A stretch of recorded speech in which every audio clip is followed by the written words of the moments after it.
Good morning. Moments ago, standing together with her wife Sherelle in the Oval Office, I spoke with Brittney Griner. She's safe. She's on a plane. She's on her way home after months of being unjustly detained in Russia, held under intolerable circumstances. Brittney will soon be back in the arms of her loved ones, and she should have been there all along. This is a day we've worked toward for a long time. We never stopped pushing for her release. It took painstaking and intense negotiations, and I want to thank all the hard-working public servants across my administration who worked tirelessly to secure her release. I also want to thank the UAE for helping us facilitate Brittney's return, because that's where she landed. These past few months have been hell for Brittney and for Charlie and her entire family and all her teammates back home. People all across the country have learned about Brittney's story, advocated for her release, stood with her throughout this terrible ordeal. And I know that support meant a lot to her family. I'm glad to be able to say that Brittney's in good spirits. She's relieved to finally be heading home.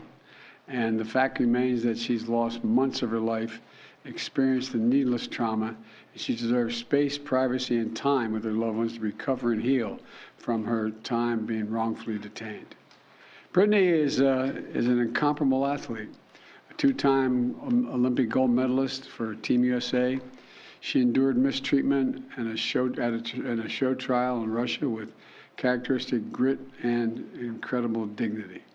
She represents the best about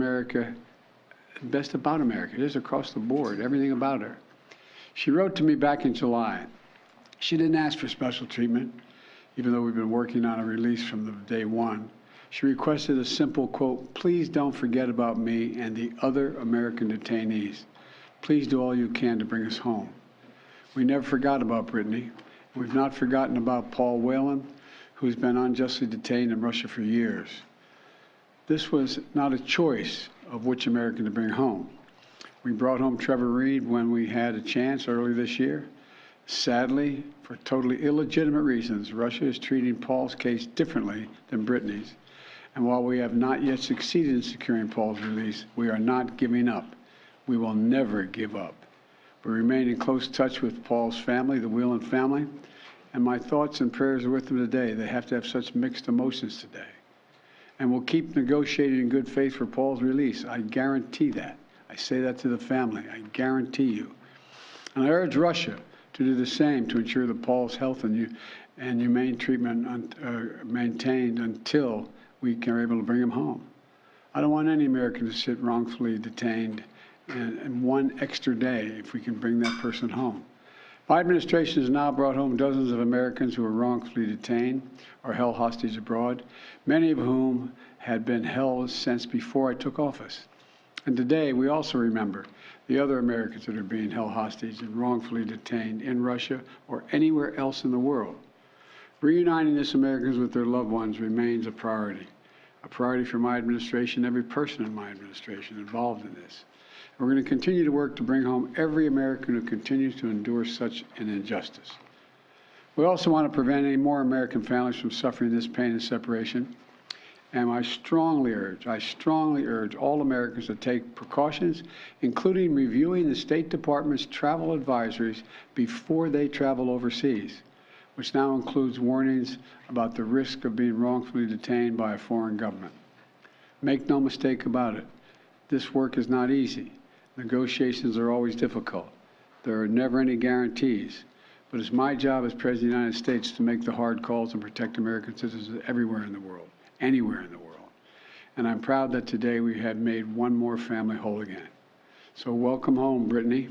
And now I'd like to invite Sherelle to say a few words to you all. Of course, she's not excited at all about this. Sherelle, it's all yours, kiddo. Congratulations again. Thank you.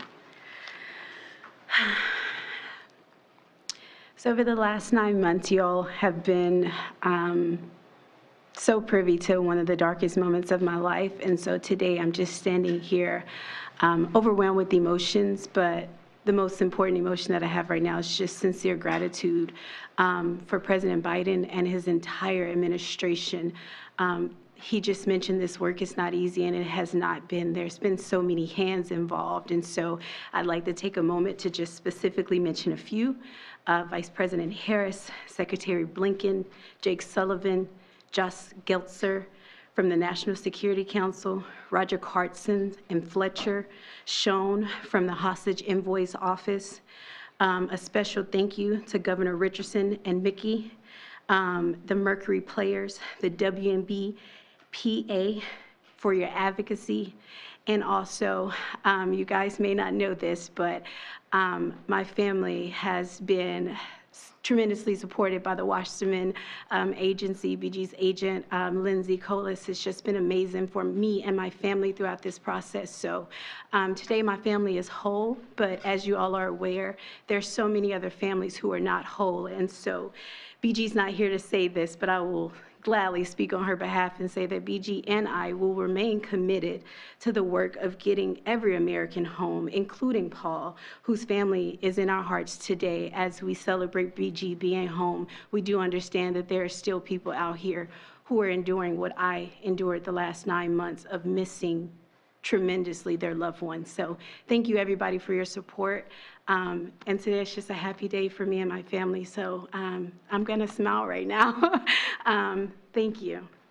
Thank you. Thank you all very much. Ms. Griner, what has Russia gotten in return, Mr. President? What has Russia gotten in return for this prisoner swap? When will Brittney be back in the U.S.? What has Russia gotten in return, Mr. President, for this prisoner swap? Next 24 hours. What do you say to the Whalen family who says this is a catastrophe for Paul, Mr. President? We're speaking to that. How soon will he be home?